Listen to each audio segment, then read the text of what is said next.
think enough people talk about or realize just how damaging it is when you're so severely isolated from a young age, and then when that continues on into your teen years and early adulthood, and even just overall going into adulthood, it feels like the worst thing ever.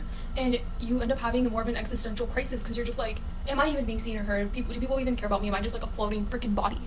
And that's how I felt for so long.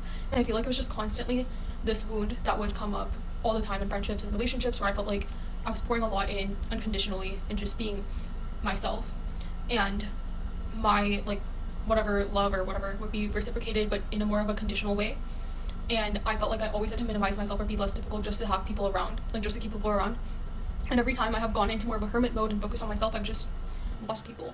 And I'm going through this now as we speak. I'm pretty sure I've made that very clear in some of my previous videos, but it is still something that I'm dealing with, and it is still a wound that I have to go inwards and heal.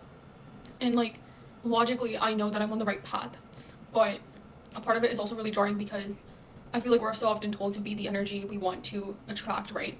And I know that good things are gonna come into my life, and they already have, and it's gonna continue to get better. But it's funny when you actually try to do better, right? Like you think that, or like this is at least how I used to think a few years ago, and I was like, oh wow, like once I lose the weight, once I travel more, once I like just be more comfortable with myself, I'll attract more people into my life. And I think I kind of did, but it was also very surface level. It was like I felt like I was being kept around for the vibes, you know?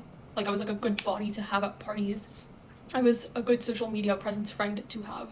But then when it came to like real shit and like, actually showing up for me and actually like fully inviting me and making sure I feel welcomed to things, it just wasn't there.